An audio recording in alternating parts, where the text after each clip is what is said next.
ফার্স্টেই সবাইকে জানাই শুভ দীপাবলি। জানি দীপাবলি অনেক দিন আগেই চলে গেছে, তো আমি ভিডিওটা এখন পোস্ট করছি, তাই আমি সবাইকে এখনই জানাচ্ছি।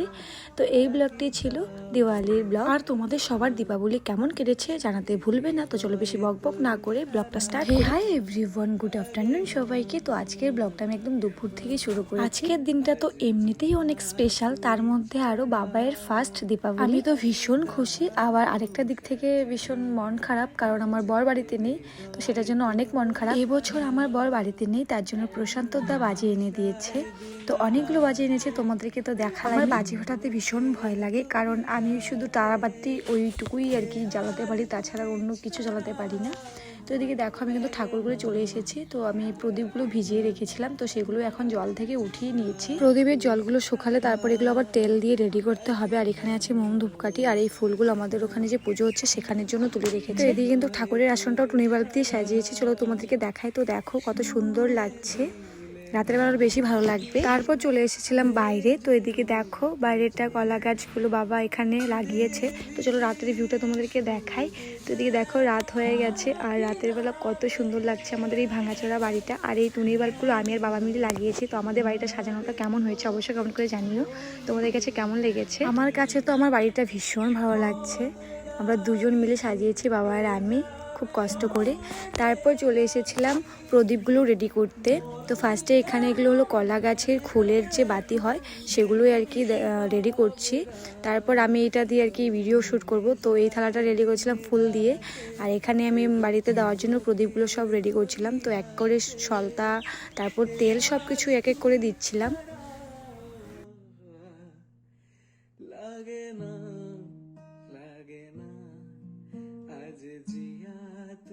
তো এদিকে কিন্তু আমি সব কিছু রেডি করে নিয়েছি, দেখতেই পাচ্ছ সলতা আর তেল ঠেল দিয়ে সব একদম রেডি করে নিয়েছি। তো এখন গিয়ে ঠাকুর করে রেখে দেবো, তারপরে দিব। তো এখানে আমি সব কিছু রেখে দিয়েছি। তারপর বাবাকে বললাম যে দুটো বাজি ফোটা, কারণ বাবাই ঘুমিয়ে পড়বে, কারণ পরে যদি না ওঠে, তার জন্যই আর কি বললাম বাবাকে যে দুটো বাজি ফোটাও। তারপর বাবা এদিকে দেখো কলা গাছগুলো ধরাচ্ছিল, তো বাবাই ঘুমিয়ে পড়েছিল। তারপর আমি ভাবলাম যে বাতিগুলো দিয়ে দিই। তো এখানে আগে ফার্স্টে কলার যে ফুলের যে বাতিগুলো হয় সেগুলো আর কি সব ঘরের কোনায় এগুলো সবগুলো দিচ্ছি। তো ফার্স্টে আমাদের পুরান ঘরে দিয়ে প্রণাম করে নিয়েছি, তারপর এক এক করে সব জায়গায় দিয়েছি, সব ঘরের সামনে, তারপর ঘরের কোণাতে, গোয়াল ঘরের সামনে, সব জায়গায় দিয়েছি এই প্রদীপগুলো। আর এখানে আমাদের বংশের প্রদীপ দিবে, তার জন্যই রেডি করে রেখেছে বাবা। তো ওদের নাকি বংশের প্রদীপ মানে দেয় এভাবে। তারপর এদিকে আমি তেলের প্রদীপগুলো রেডি করছিলাম, কারণ এখন এগুলো দিব।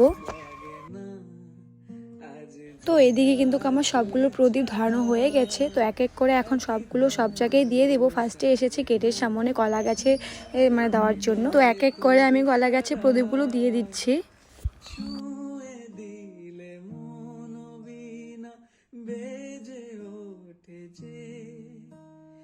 আর এই দীপাবলির দিনটা আসলে না ভীষণ ভালো লাগে, কারণ সবার বাড়িতে প্রদীপ ধরায়, কি ভালো লাগে দেখতে। মনে হয় কারেন্ট বন্ধ করে দিলে দেখতে মানে ভীষণ ভালো লাগবে।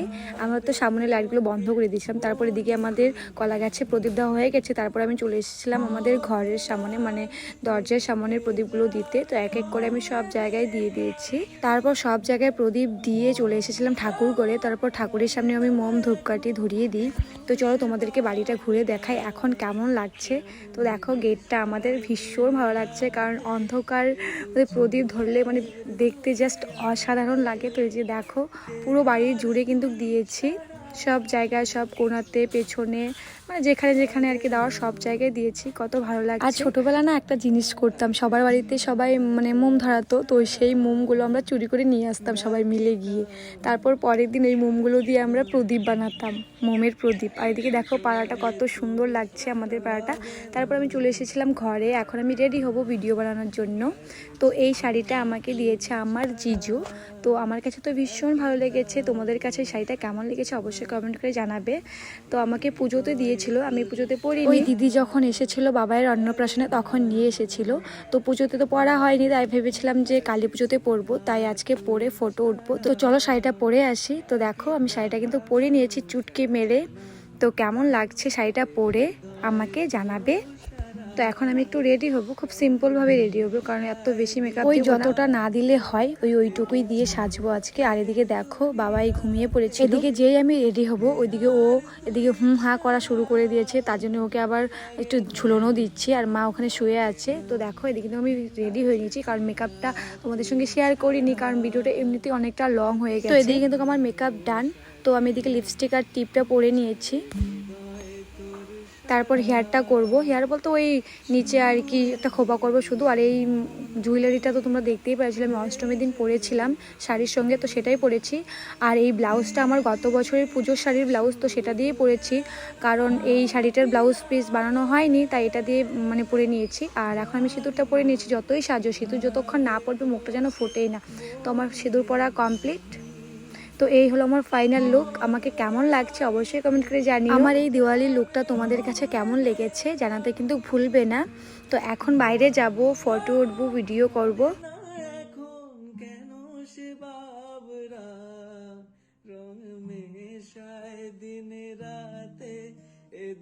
আর এদিকে রেডি হয়ে আমার প্রচণ্ড গরম লাগছিল। অন্য বছর কালী পুজোতে একটু ঠান্ডা লাগে, কিন্তু এবছর কোনো মানে ঠান্ডার কোনো মানে চিহ্নই নেই, মানে গরমই এরকম লাগছে। তারপর বাইরে এসেছি, তারপর মা আমাকে ভিডিওগুলো করে দিয়েছে। আর এদিকে প্রশান্তদা আর ঝুটাই এসেছিলো, তারপর বাবাই ওদের কোলে গেছে। প্রশান্তদাও আমাকে কয়েকটা ছবি তুলে দিয়েছিল। তো পরে প্রশান্তদাকে বললাম যে কয়েকটা বাজি মানে ফাটাতে। এদিকে আমি তারাবাতি ধরাচ্ছিলাম। আমি তারাবাতি ছাড়া আর কিছুই ধরাতে পারি না, আমার ভীষণ ভয় লাগে। একবার আমি চক্রি আর কি ধরাতে গিয়ে হাত পুড়ে ফেলেছিলাম, তারপর থেকে আমি এগুলো অনেকই ফাটাই না, কিছু করি না। তো এদিকে দেখো বাবাইয়ের সঙ্গেও কিন্তু আমি তারাবাতি ধরেছি, আর বাবাই খুব চুপচাপ দেখছিল ধ্যান ধরে, ও কোনো কান্নাকাটি কিচ্ছু করছিল না, ভয়ও পাচ্ছিল না, ও খুব মজা পাচ্ছিল আর কি। তারপর বাবাইয়ের সঙ্গে করে তো এদিকে আমি প্যারাশুট এনেছিলাম, সেটা ওড়াতেই ভুলে গেছিলাম। তারপর এটা এনে, আর এটা না বারবার মানে আমি উড়াচ্ছিলাম, উঠছিল না, বারবার পড়ে যাচ্ছিলো। তো এটা ভেবে মার আমি খুব হাসছিলাম। তো ফাইনালি প্যারাশুটটা আর কি ওপরে গেছে অনেক যুদ্ধর পর। তারপর বাবাকে আবার বলি চক্রি মানে ধরাতে, কলা গাছ আছে। তারপর বাবা এগুলো ধরাচ্ছে, কারণ আমার তো এগুলো ধরানোর ক্ষমতা নেই, তাই বাবা এগুলো সব কিছু ধরাচ্ছিল। আর বাবাই খুব দেখছিল, ও খুব মানে খুশি হয়েছিল। মানে অন্য পোলাপান যেরকম ভয় পায় বাবা এরকম ভয় পাচ্ছিল না। বাবাইকে নিয়ে আমি অনেকগুলো তারাবাতি ধরিয়েছি, বাবাই কোনো কান্নাকাটি কিছু করেনি। তো এদিকে আমাদের বাজি ফাটানো কমপ্লিট। এখন যাচ্ছে আমাদের পাড়ার মন্দিরে মোম ধূপকাঠি ধরাতে, কারণ সন্ধ্যাবেলা যায়নি, ঠাকুর আনেনি, তার জন্য ভেবেছিলাম এখন যাব, ঠাকুর এনেছে হয়তো, কিন্তু গিয়ে দেখি ঠাকুর এখনো পর্যন্ত আনেননি ওরা। তারপর আর কি করব, অনেকক্ষণ দাঁড়িয়ে থেকে মা বললো যাও মন্দিরে মায়ের আসনে ধরিয়ে দিয়ে আসি। আর এখানে যারা যারা উপাস ছিল ওরা সব রেডি করছিল পূজার। তারপর আমি মন্দিরের ভেতরে ঢুকি, তারপর মায়ের আসনেই আমি মোম ধূপকাঠি ওগুলো ধরিয়ে দিই, কারণ যেহেতু মাকে এখন ওরা আনেনি কি করব, তাই আসনেই ধরিয়ে দিয়েছি।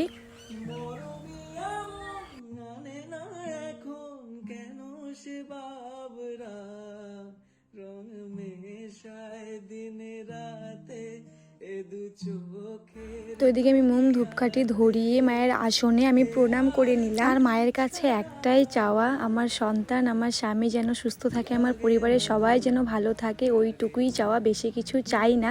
আর আমাদের সংসার যেরকম সুখ শান্তি আছে সেরকমই যেন থাকে, আমি যেন সারাটা জীবন এভাবেই হাসি খুশি সবাইকে নিয়ে কাটাতে পারি, ওইটুকুই চাওয়া শুধু। তারপর বাড়িতে চলে এসে অনেকটাই রাত্র হয়ে গেছে, এখন ড্রেস চেঞ্জ করে নেব।